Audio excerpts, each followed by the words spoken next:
Hello everyone, today we have Loki being released into Marvel Snap, and he is one of my most anticipated cards. Regardless of his ability, he is one of my favorite Marvel characters, and so I've been really excited to have him in the game to be able to play, and his ability does not disappoint.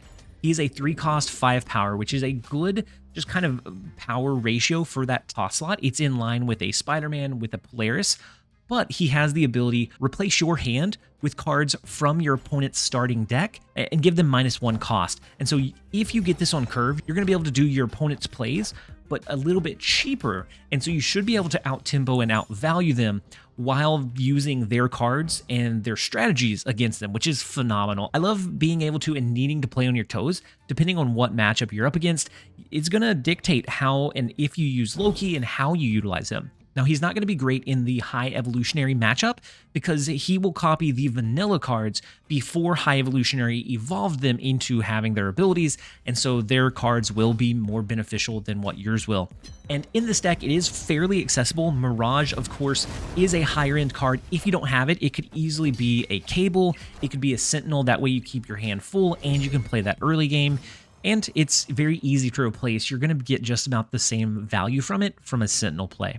We're going to keep the deck explanation relatively short, but from my initial impressions, this is one of the most fun Season Pass cards that we've had in a long time, and he is strong as well. It's not like a fun, quirky deck that's like a Phoenix Force, where it's not necessarily always great or consistent. Loki can do some incredible, consistent power outputs, and being able to use your opponent's cards against them is just so great. Is just so fitting to his character. And in case I didn't mention it, he works with Collector, so every card that you replace from your hand with your opponent's is going to buff up your Collector, and so you could immediately give your Collector a +5, a +6, a +7 bonus if you use Loki early or even late game to get a little bit of an extra push whenever you need it the most. And so we're going to jump into a couple of games. We just hit over 39,000 subscribers. Thank you guys for the support. The next major milestone is going to be 40,000, and I think we should be able to knock that out of the park. If you're currently watching this but not currently subscribed, definitely consider subscribing. I'd love to have you here. I love seeing our community grow. We're going to go ahead and jump over into a couple of games. Thank you guys as always for being here. I hope you guys enjoy. Let's hope that they're going for the Hela. Let's hope that they're going for the Modok into Hela resummon, and we can block it with the Cosmo play. Let's do that, and then now we do the Jubilee, or we do the guaranteed Nick Fury. That's going to be a +3, when this would be a +4 if we end up drawing it. So I think we go with the guaranteed Nick Fury in, honestly, either lane, but I'm going to go ahead and do it into Limbo. I think if they do a Magneto, they do the Magneto in Pet Mansion because they don't want to accidentally move our Miles Morales. Let's go ahead and hope. Let's go ahead and hope. If they end up using Magneto and they do pull out our Cosmo, that's very, very unfortunate. But we'll see. Oh, the Modok in Pet Mansion. So maybe the Hela is parked behind Lemuria, but we didn't win Pet Mansion, so it really depends on what is in this middle location. We do have the Hela, and we do stop it, and that is the only downside to that deck. Is if the opponent is running a deck that runs Cosmo, it can just shut it down if you lean too heavily on Hela. And so especially on the ranked ladder, you can end up losing some games where you should win. All right, so we start out with Quinjet, and so we're looking for Loki now at this point. Getting a Loki would be great. Agent Coulson is going to help us bump up our hand so that if we draw Loki, we can always do it on 4, and we have a full hand to be able to use it. We do have the Devil Dino if we don't draw it. And then the hub actually helps us out as well. So I think we skip here. We skip into the Loki. And I want to snap, but people are still actively climbing, and so I don't want to scare them off. I want to play this one. I want to play this one out. Oh my goodness, that Murder World is so deadly. Let's go ahead and do Loki. It would be better if we had Collector. Oh, okay. Ooh. That's questionable. Ooh, they have a Loki of their own. Maybe they thought we were gonna armor. Oh, I don't know. Is this a bot? That was a bad play. That was just a bad play. Now we get our Quinjet back, which is so beautiful. Let's go Loki. into the Quinjet, or Collector into the Quinjet into a Loki one more time, or we skip into Nick Fury next turn and the Loki to be able to just get all of the cards. And I'm so sad that they retreated because this was beautiful. Collector this turn plus Quinjet. Nick Fury plus Loki next turn. It was going to be massive. All right. Next up, we have Death Spartan. We start with Quinjet. We do have Mirage, Agent Coulson. Depending on what we get from Mirage, we may be able to get the raft capped out early. Even if we don't draw Loki, I think we're in a really good spot here. Let's go ahead and play the Mirage early, and then we're looking for that free raft resource. If we don't end up being able to get it, then we'll settle for the Loki. The Loki's fine. Doing an Agent Coulson into... Oh my goodness, look at that. Beautiful 7 power, 1 cost Silk. That is massive. Let's go ahead and cap at the left lane. Maybe Silk bounces into Gamma Lab. Maybe we get a free Hulk out of it. We'll take it. And we're going to get the raft resource. We don't know if they're going to. We do know that they have Silk, so maybe they cap this one out as well, and we both get that resource. Whoa, no, they move the Nightcrawler and call that good. We get Hela for a resummon. Not that it's going to do much for us. Silk does bounce over into Gamma Lab, so we do get the free Hulk out of it, and we get the free Hela as a kind of secondary runner-up prize. Now we get Loki. Loki is low-key not bad. Oh, where'd you go, Silk? She's just gone. Like one of those Harry Potter pictures where they just walk away. All right. As far as the game, let's go Loki.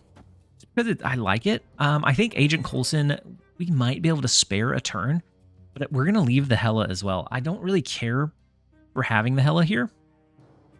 I'm going to let Kitty Pryde take it too. We're just going to give her away. So Jean Grey. Okay, interesting. You don't see Jean Grey all that often. They do have the Silk move over. Let's see. Ooh, Doctor Doom. We get another Silk. Oh my goodness. This is so beautiful. Oh my gosh. Look at all of these massive cards. So we go with the Jeff. We go Craven here. Or wait. We go Silk first. We go Craven. We go Jeff. We go Armor. It's so absurd how much we're able to pump out after we get Loki, especially if we have Quinjet. We can just vomit their entire hand onto the board. And so they are going to make all of our cards cost the same here. They're going to make them all cost 4. We do have their Doctor Doom, so no surprises for us there. We have the Jeffrey, the good old Jeffrey, the bestest of land sharks from the opponent. Their Silk bounces into Eternity range. Where does ours bounce? It bounces into Eternity range. Our Craven from them. So we ended up playing a Silk movement deck. And so I think this could very possibly be one of my favorite new cards because you're going to have to be able to play on your toes. You're going to have to be able to play multiple decks well. Now, they may just not do anything into the raft and then play into Gamma Lab. That is their winning lane. That's where they could win very easily because we're only going to get an extra 5, 6, 7, 8 there. I guess it's not super easily. If they just do a Chavez, that's not going to be enough. So let's see what they end up having. What's their highest power card? Is it just Chavez? No, it's Vision. Not going to be enough, my friend. We do take your deck and we turn it into our own with the Quinjet, with the Loki. We're just able to just vomit so many cards and so much power onto the board. That felt amazing. Let's go ahead and jump over into the next one. All right, I don't know if this is Ed, or Eddie, but we do have Kitty Pryde starting out. We have our Angela. We have Armor. Let's see if we can get the Loki. I am having so much fun with the Loki card, and being able to just slam so much on the board. We could go Angela here, but just in case we top deck, Loki, I'm gonna go Quinjet and the Kitty Pryde. That way we get both on the board. I think Armor, they're going to use the Armor of their own. They could be running a High Evolutionary deck, which is going to be not great for Loki. Loki is going to copy the vanilla cards before they got turned into the evolved cards from a High Evo. And so let's go Angela, let's go Kitty Pryde, Agent Coulson. We're going to be able to get rid of just about everything in our hand before Mindscape triggers, unless they change it, of course. Now, I'm not going to snap. This is day one, and I do want to get some in-games going. Ooh, they're not high Evo, but instead they are like the Kitty Pryde, Shuri, Sauron deck. So Red Skull. Ooh, Legion is kind of decently nice. We have Cosmo to try to block their... Oh my gosh, this is a 3-cost Legion. What kind of nonsense? We have Cosmo to try to block their Taskmaster play. Let's go ahead and do Legion. Oh, man. We're going to be able to get everything on the board. But that helps them quite a bit as well. All right, let's do Khazar. Let's do Mirage and Armor. We get so much. We may be able to play every single one of our cards before Mindscape hits. And so maybe we don't Legion. Maybe we play Legion behind Cosmo so that the locations don't change. Honestly, ooh, and we copy the Lizard that has the ability to remove. So that's a 1-cost 7-power behemoth for us. We have the free Kitty Pryde. We have the Collector now. I think we have to go Collector for sure. This may be kind of cool. Hold on. But I like this idea a lot.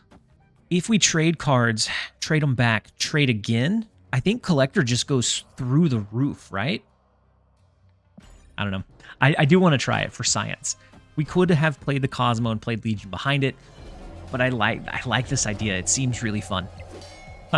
Because I think we're going to trade hands 3 times. Unfortunately, they don't have very many cards left. It's only 2. Overall, it's not going to be super big. But wait, Collector doesn't get buffed up for Mindscape. Oh, man. Oh, well. It's fine. Okay. So we have the 7-power Kitty Pryde. We have the Enchantress that we can use. Kitty Pryde. I mean, Kitty Pryde plus Taskmaster is decent. All they have is Cosmo. We have Initiative, so it doesn't matter. Let's go ahead and do this. I think they probably draw into Chavez. We'll be able to grab the lead here, grab the lead here, and here. Now, if they position their vision just right, they could steal this win away. But we're hoping that they don't. Oh, I think they do. All right, so we have the 8, 9, 10 in the left lane. Okay, Ebony Maw and Cosmo. Okay, no, they drew the Ebony Maw. It's all good. Victory. No Loki that game, but some absurd plays with the Quinjet, the Mirage, the deep discount. All right, next up we have Dasada. Let's give them the fist bump. Because with the start of every new season, a lot of times there are bots. Not that that's necessarily a bad thing. I'm not calling Dasada a bot, but they could be. We're going to go ahead and play Mirage into the Nebula lane. That's going to give us one of their resources, probably looking at a Loki next turn, maybe an Agent Coulson into Loki. On turn 4, gives us some pretty good value, depending on what Mirage gives us. Wave is interesting. Oh, so they're running like a movement wave Raven deck is what it looks like. Ah, really? It's like the 3rd time that's happened to me today is I play Quinjet into the Unknown and he gets slapped with Murder World. Okay, let's go ahead and do...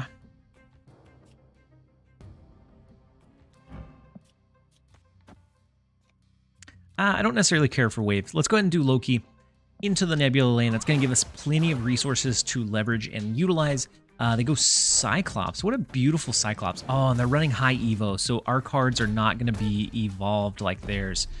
We lose the Quinjet, so our card reduction is a little bit worse off. So these cards aren't good for us. We do get the free Sunspots. That's nice. The free Sunspot, the Leech, has good value for us as well. The free Misty Knight is a Misty Knight. I mean, their cards are vanilla over here anyways, so we might as well play a couple of things that direction. Let's do the Sunspot. I'm going to go ahead and do the Kitty Pryde into the Nebula lane. Next turn, we're going to do Leech. Them doing Leech on us is not going to mean anything for us. I do wish we would have gotten like Infinite or She-Hulk or something alongside the Sunspot. That would have been really nice to see. The only bad thing with the Leech play for us is that if they have Infinite, they can just smash that thing on the board. Let's go ahead and do this. Devil Dino is trash. Devil Dino is going to be awful. So actually, we're wasting our time doing the Kitty Pride because turn 6 is going to be the wave. And so, yeah, we're wasting our time. They're not going to be able to do... Actually, they weren't going to do She-Hulk anyways. Okay, interesting. Do they have Doctor Doom? I mean, this is a nice play. Depends where they play. If they play for Deep Space, then actually, they should they should probably just play for Vormir. If I was them, I would play for Vormir. It's a lock at that point.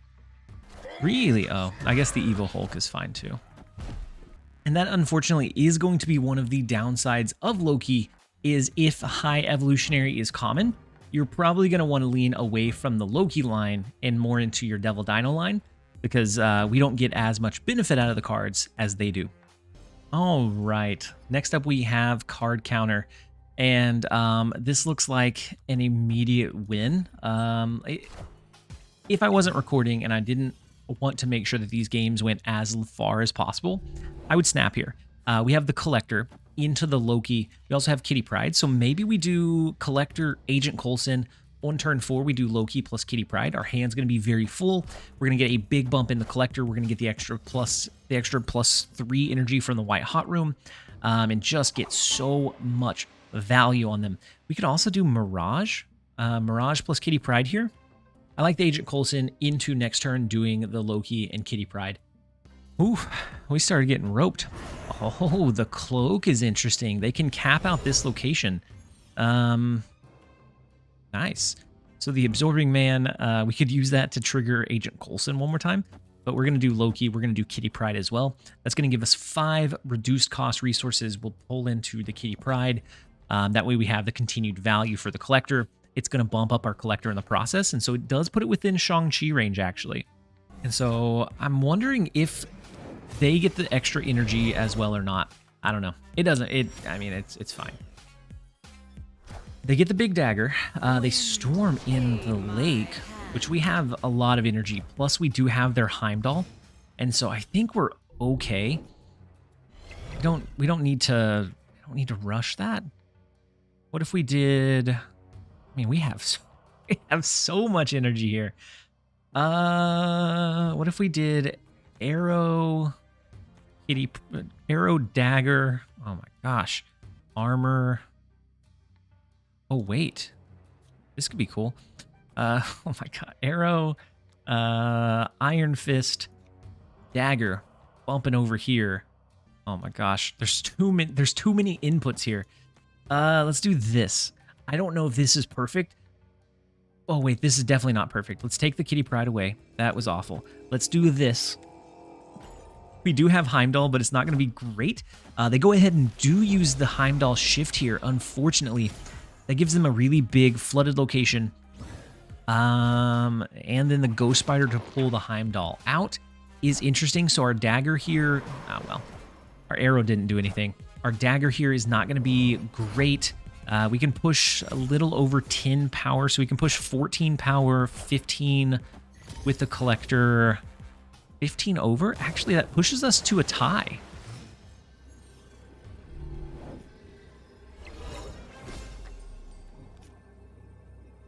That pushes us to a tie in this lane. And then we just do this. It's not fantastic. Not the worst either. I do wish the dagger was on the moving blocks. Let's go ahead and do this. We'll do their Heimdall on them. The Kingpin is interesting. Okay. And then Magneto, but we do cap out the location, at least for now. So they can't pull anything over to the Magneto lane. Do we... I don't know if we beat the point differential. It's very weird. Okay, we do. We have 17 in the White Hot Room. They have a 13 differential on the right lane.